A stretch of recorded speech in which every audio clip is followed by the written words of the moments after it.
अस्सलाम वालेकुम, आप देख रहे हैं खबर के पीछे फरीद रईस के साथ। बात करेंगे सबसे पहले सानिया साहिवाल के हवाले से, जहां सीटीडी के अहलकारों की जानिब से दिया गया बयान, जिसमें वो कहते हैं कि जो फैमिली जिसको मारा गया, खलील को, जीशान को, उनकी एहलिया को, साथ में उनकी बेटी को, उसमें मारने में जो फायरिंग की गई वो सीटीडी अहलकारों की जानिब से नहीं की गई है। अब जो बयानात हैं ये, इससे ऐसा जाहिर होता है जैसे तहकीकात के रुख को मोड़ने की कोशिश की जा रही है और असल मुल्जमान को बचाने की कोशिश हो रही है, पेटी भाइयों को बचाया जा रहा है। इस सारी सूरत हाल के अंदर मुल्जमान ने बताया कि मोटरसाइकिल सवार साथियों की फायरिंग से कार सवार मारे गए।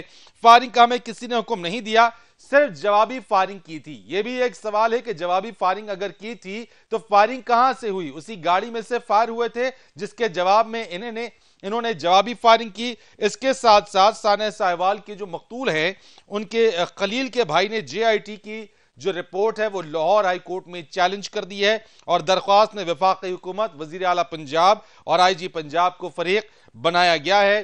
साथ साथ जो मकतूलीन हैं उनकी अहले खाना की जानिब से यह भी कहा गया है कि जो जेआईटी बनाई गई है उस पर उन्हें एतमाद नहीं है, यकीन नहीं है। जुडिशल कमीशन इस पर बनाया जाए, लेकिन अब तक इस बारे में कोई बात सामने वाज़े तौर पर नहीं आई कि हुकूमत जुडिशल कमीशन कब तक बनाएगी। इस पर बात करने के लिए मेरे साथ मौजूद हैं सेनेटर मोहम्मद अली सैफ साहब मौजूद हैं और इस पर बात करते हैं उनसे। अस्सलाम वालेकुम सैफ साहब।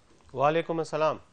सैफ साहब, ये बताइएगा जरा सा कि इस सारी सूरत हाल के अंदर ये जो सानिया साहिवाल है, कैसे मुमकिन है जो बयान दिया गया पुलिस एहलकारों की जानिब से कि मोटरसाइकिल सवारों की फायरिंग से ये फैमिली, ये लोग जाँ बहक हुए? इसमें देखें, ये तो खैर बिल्कुल एक लग़्व और झूठा बयान है। मोटरसाइकिल सवार तो वहाँ पर कैसे फायरिंग करते हैं, क्योंकि 56 के करीब राउंड्स फायर हुए हैं गाड़ी पर, और जिस डायरेक्शन से फायर हुए हैं गाड़ी की फ्रंट से फायर हुए हैं। और गाड़ी को अगर आप देखें तो तस्वीरों में, वीडियोस में नज़र आ रही है कि वो तिरछी खड़ी है। तो क्या वो दूसरी तरफ जो है वो साहिवाल से लाहौर जा रहे थे वो मोटरसाइकिल सवार, दूसरी साइड पर जो उन्होंने फायरिंग की वो आए कैसे सामने?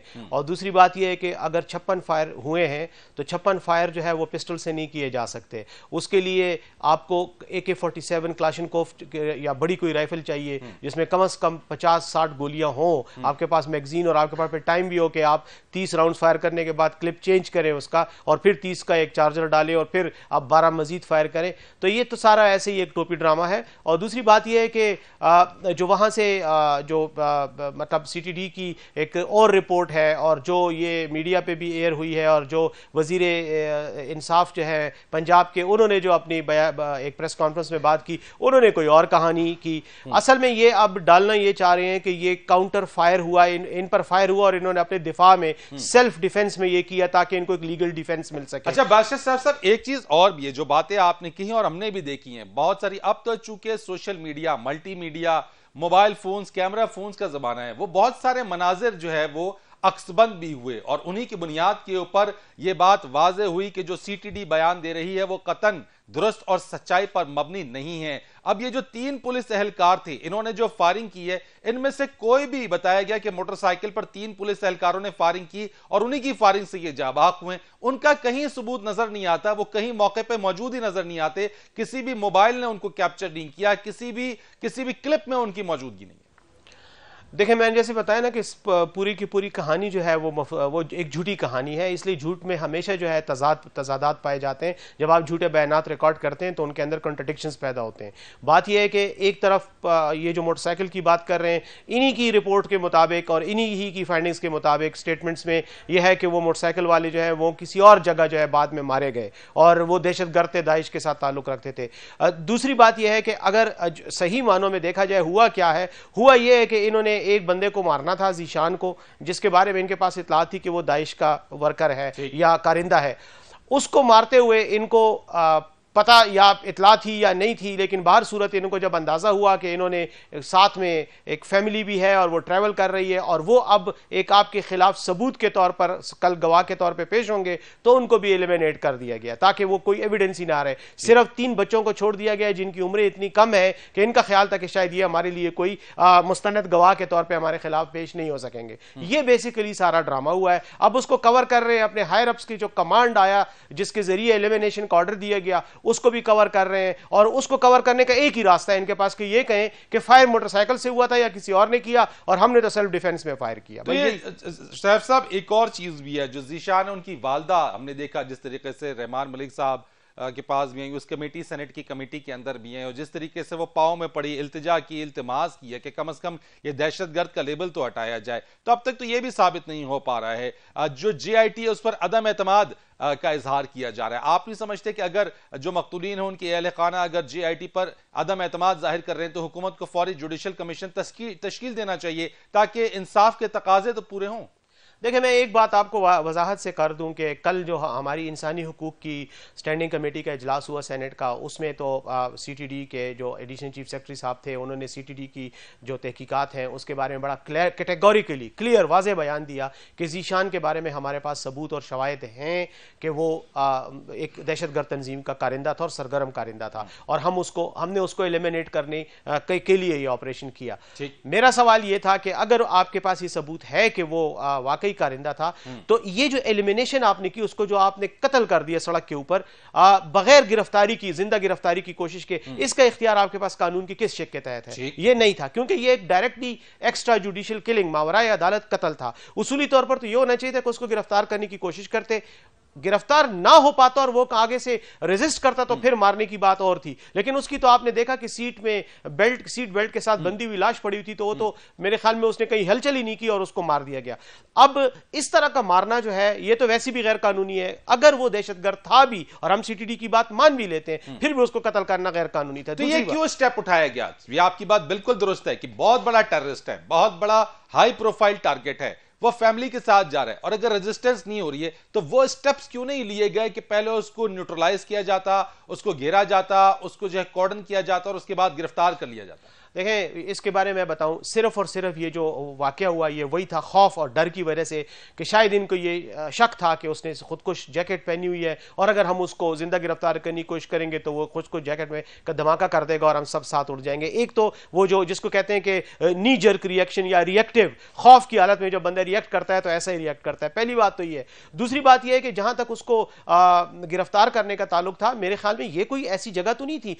ये खुद मानते हैं कि हम कई दिनों से उसका पीछा कर रहे थे और हमारी वो निगरानी में था, तो फिर इस पर्टिकुलर स्पॉट पर आकर उसको पकड़ने की क्या जरूरत थी? वही थोड़ा सा उसको आगे जाने देते, कहीं आपको मिल जाता। इससे पहले भी ये कह रहे थे कि ये गाड़ी 2 दिन जो है वो लाहौर में एक मोहल्ले में खड़ी रही और हम उसको सर्वेलेंस में हमने लिया हुआ था, लेकिन हमें घर का पता नहीं चला था कि इस पूरे मोहल्ले में इसका घर कहां है, ताकि हम इसको घर से गिरफ्तार करें।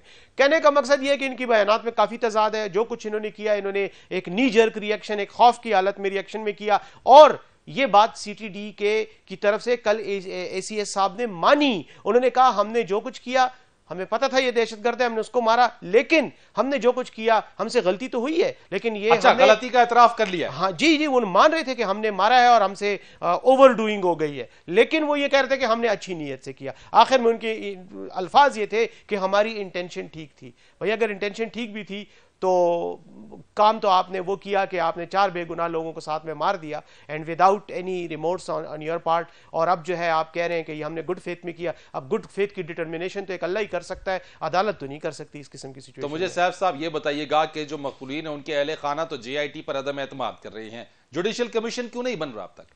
यही सबसे बड़ा सवाल है मेरे जहन में भी।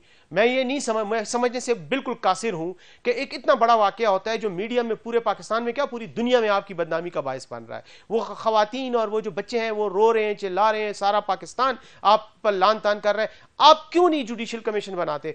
इस वाकये के 1 घंटे के बाद मैंने खुद एक ट्वीट किया था, उसमें मैंने यही कहा था कि इसका इलाज ये है कि आप किसी सीनियर हाई कोर्ट के जज की निगरानी में जुडिशियल कमीशन बनाएं और उसके बाद इस वाकये की तहकीकात करें। अगर ये वो करते पहले दिन या दूसरे दिन, तो होता ये, मैं बड़ी क्लैरिटी के साथ कह रहा हूं कि शायद हुकूमत पर आज जो लान तान हो रही है ये लान तान भी ना होती और वो जो रिपोर्ट है उसकी क्रेडिबिलिटी भी बढ़ जाती। रुकावट क्या है सैफ साहब, रुकावट क्या है जुडिशल कमीशन बनाने में? वैसे यानी जब हर तरह से हुकूमत साथ है और इस वाकये की तहकीकात में हर तरह की सपोर्ट का ऐलान भी किया फैमिलीज के साथ, तो फिर जुडिशल कमीशन में रुकावट और कबाहत क्या नजर आती है?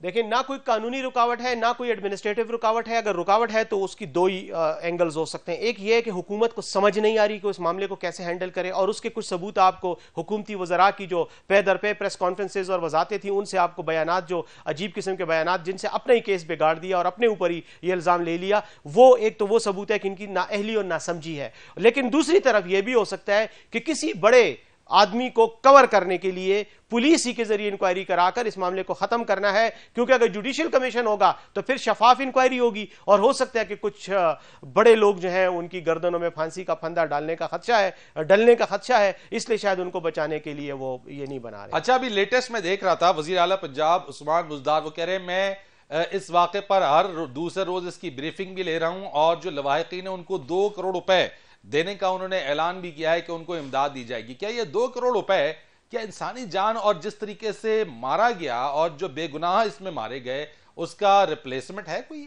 बिल्कुल नहीं है, बिल्कुल नहीं है। ये मजाक है उन लोगों के साथ कि आप किसी की जिंदगी की कीमत 2 करोड़ लगा रहे हैं और वो भी पता नहीं उनको किस तरीके से मिलेंगे। और आजकल 2 करोड़ रुपयों की क्या हैसियत है, कुछ भी नहीं होता 2 करोड़ रुपए में। दूसरी बात यह है कि उस्मान बुज़दार साहब तो खुद एडमिट कर चुके हैं कल कि वो अभी सीख रहे हैं, तो वो ये शायद उनका सीखने का ही अमल है कि वो ऐसी पॉलिसियाँ और ऐसे बयानात दे रहे हैं और ऐसी हरकतें कर रहे हैं। मेरे ख्याल में आज कल जो सेनेट की इंसानी हकूक़ की कमेटी ने और उससे एक दिन पहले सेनेट की दाखिला की कमेटी ने जो रिकमेंडेशन दी है गवर्नमेंट को, एक तो ये कहा कि हम इस रिपोर्ट को अक्सर मुस्तरद करते हैं जो पुलिस के जरिए JIT के जरिए हो रही है, और दूसरा ये मुतालबा किया कि जुडिशियल कमीशन बनाया जाए। और आज भी, कल भी और इससे एक दिन पहले भी, यानी 3 दिनों से मुसलसल सेनेट में कम से कम इस पे बहस हो रही है, कौमी असम्बली में भी बहस हो चुकी है। मेरी राय यह है और मेरा हुकूमत को बहुत ही मुद्दबाना मैं दरखास्त करूंगा कि खुदा के लिए इस मामले को मजीद तूल ना दें, लोगों के जज्बात से ना खेलें, और इंसाफ का जो निज़ाम है उस पर लोगों का एतमाद बहाल करने के लिए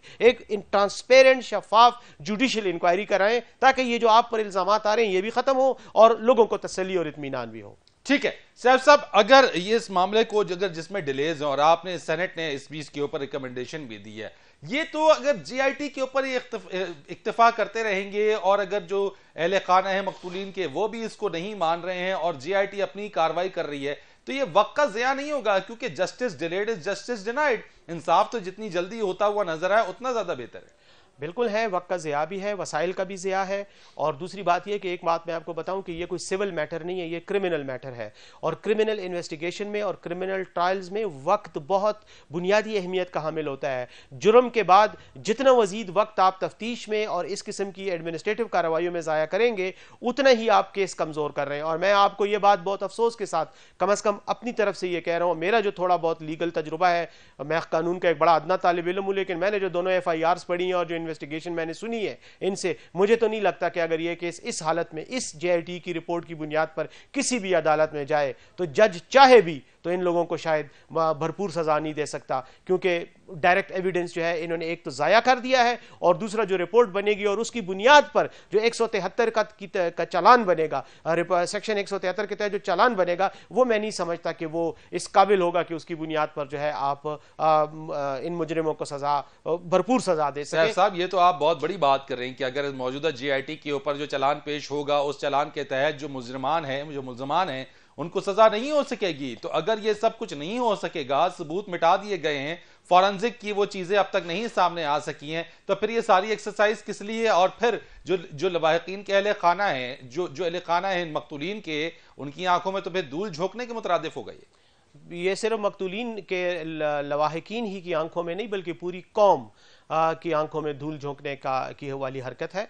मैं ये फिर कहूँगा, दोबारा कहूँगा कि किसी भी छोटे से वकील को जो शायद जितना तजुर्बा ना भी हो, उसको भी अगर आप ये FIRs पढ़वाएंगे तो वो भी आपको कह देगा, और जो इनकी रिपोर्टें, जो इनके बयानात और जो इन्होंने किया, देखें सीन की जो क्राइम सीन था उसको इन्होंने प्रोटेक्ट नहीं किया, उसको इन्होंने खुला छोड़ दिया और बाद में उस पर बारिशें भी हो गई और सामान उठा के ले गए। बाद में इन्होंने जो सबूत दिए, फॉरेंसिक्स को जो चीजें दी वो भी इनकम्प्लीट है। तो इन शवाहिद की बुनियाद पर आप कैसे कन्विक्शन करवाएंगे? साहब मेरे साथ इस वक्त मौजूद हैं जो खलील के भाई हैं जलील, उनसे भी राब्ता हुआ है, जरा उनसे भी बात कर लेते हैं। आपने जो बातें की। अस्सलाम वालेकुम जलील साहब। जी वालेकुम सलाम। जलील साहब, बहुत शुक्रिया आपका। बैरिस्टर मोहम्मद अली सैफ साहब मेरे साथ मौजूद हैं और अब तक इसी बात पर हम बात कर रहे थे कि आपकी तरफ से JIT पर अदम एतमाद है और आपका मुतालबा है जुडिशियल कमीशन बनाया जाए। सेनेट की कमेटी है जो इंसानी हकूक की, उन्होंने भी ये मुतालबा किया कि जुडिशल कमीशन बनाया जाए। आखिर आपकी इस बात को क्यों नहीं सुना जा रहा है? हुकूमत क्यों नहीं अब तक जुडिशल कमीशन बनाने का ऐलान किया हुकूमत ने? ये तो भाई हुकूमत को ही पता है ना कि वो क्यों नहीं बना रही, क्या खौफ है, क्या डर है उनके, कि बनाने में क्या हर्ज है, कि क्यों नहीं बना रही। इसमें कौन सी वो बात है कि जिसमें वो बनाने में देर कर रही है। ये तो फिल फौर ही बननी चाहिए ताकि जल्द से जल्द इंसाफ मिल जाए। जेआईटी पर आपको एतमाद क्यों नहीं है? क्योंकि शनाख्त परेड में भी आप नहीं जा रहे हैं। ये देखें भाई, जब से हुआ है उस दिन से आज तक ये टेम्परेरी कर रहे हैं, ठीक है। जो मारने वाले हैं वो ही तफ्तीश करेंगे, तो फिर क्या इंसाफ की तवक्को रख सकते हैं आप? जी अच्छा, आप ये बताइएगा कि जो सेनेट की स्टैंडिंग कमेटी है जिसमें आप गए भी हैं, उसमें आपको उससे इंसाफ की तवक्को है? जी, दिलासा तो बहुत दिलाया था उन्होंने, उम्मीद तो बहुत दिलाई थी, तो अब देखते हैं होता है क्या। अभी ये मैं देख रहा था टीवी, तो इसमें आ रहा था कि वज़ीर-ए-आज़म साहब ने कहा है कि इस वक्त जरूरत नहीं है अभी। भाई फिर कब जरूरत होगी? जब हमें इंसाफ नहीं मिलेगा तब जरूरत होगी। वज़ीर आला पंजाब ने तो जलील साहब ये भी कहा है कि 2 करोड़ रुपए भी दिए जाएंगे, उसका भी ऐलान उन्होंने कर दिया है। तो ये क्या आपके 2 करोड़ रुपए आपके आंसू पहुंच देंगे? भाई 2 करोड़ किसको देने हैं? हमने नहीं लेने, हमें इंसाफ चाहिए, ठीक है। हम तो इंसाफ के मुंतज़िर हैं कि हमें इंसाफ मिले। आपको मौजूदा सूरत हाल में इंसाफ होता नजर आ रहा है? नहीं, लगता तो नहीं है जैसे कि जो कर रहे हैं। ये तो हुकूमत को चाहिए ना था हमारा साथ दें, जो भी वो इंसाफ के तकाजे हैं वो पूरे कराए। तो ये तो आप समझते हैं इंसाफ के तकाजे पूरे नहीं हो रहे? जी, जाहिर है कि देखे ना, ये हो ही नहीं रहे। ये तो हम फिर अपील करते हैं हुकूमत से, खुदारा हमें इंसाफ दिलाओ। बहुत शुक्रिया आपका जलील साहब, हम इस पर आप हमसे बात कर रहे थे, आपका बहुत शुक्रिया। बैरिस्टर मोहम्मद अली साहब, वेरी लास्ट कमेंट आपसे, आपने जलील साहब की भी बात सुनी है, वो कहते हैं इंसाफ होता तो नजर नहीं आ रहा, और सेनेट की कमेटी से उनकी तवक्कुआत वाबस्ता हैं। सेनेट की कमेटी इंशाल्लाह, दोनों कमेटियां, दाखिला की कमेटी और ह्यूमन राइट्स की कमेटी, इंशाल्लाह इनका ये केस का भरपूर जो है वो दिफा भी करेगी, और इंशाल्लाह हम हर सरकारी फोरम पर इनके लिए आवाज़ उठाएंगे। हमारे पास ख़ुद से तो कोई फ़ैसला या अहकामात सादर करने का इख्तियार नहीं है, लेकिन हम भी एक कानून और आइन के तहत हमारी जो कमेटी की जितने भी सिविल पावर्स हैं और जितने भी समनिंग के और उसके पावर्स हैं रिकमेंडेशंस के और गवर्नमेंट को मजबूर करने के, वो इंशाल्लाह हम करते रहेंगे। इनके साथ हम खड़े हैं। ये वैसे हमारा इंसानी और इस्लामी और अखलाकी फरीज़ा भी है कि हम मजलूमों के साथ खड़े हों, और ये बात बिल्कुल क्लैरिटी के साथ मैं कहना चाहता हूँ। अगर प्राइम मिनिस्टर साहब ने ये कहा है कि अभी ज़रूरत नहीं है, तो मुझे बहुत अफसोस है इस बात का कि फिर प्राइम मिनिस्टर साहब भी इस मामले पर सियासत कर रहे हैं, क्योंकि प्राइम मिनिस्टर साहब ने सानेहा मॉडल टाउन पर तो बार बार JIT जुडिशल इंक्वायरी की बात की थी, और यहाँ पर अब जब अपनी बारी आई तो कह रहे हैं कि नहीं होनी चाहिए। मेरे ख्याल में ये हो ही नहीं सकता। ये कानून का एक बड़ा बेसिक सा उसूल है कि नो वन कैन बी ए जज इन हिज ओन कॉज। अपने मामले में किसी को मुनसिफ नहीं बनाया जाता, मुनसिफ कोई और होता है जो अलग थलग होता है। तो मेरे ख्याल में पाकिस्तान के अदालती निज़ाम के लिए बहुत बड़ा चैलेंज है, इसमें जुडिशल इंक्वायरी होनी चाहिए, वरना इस निज़ाम पे लोगों का जो रासा एतमाद है वो भी खत्म हो जाएगा। बहुत शुक्रिया आपका सेनेटर बैरिस्टर मोहम्मद अली साहब मेरे साथ बात करने के लिए मौजूद थे प्रोग्राम में। एक कमर्शियल ब्रेक लेते हैं, और ब्रेक के बाद जब आएंगे तो उसके बाद हज पॉलिसी 2019 ऐलान हो गया। रिकॉर्ड महंगा तरीन हज होगा इस बार, कितना इजाफा हुआ, सब्सिडी के हवाले से वजारत मजहबी उमूर क्या कोशिशें कर रही है, बात करते हैं कमर्शियल ब्रेक के बाद।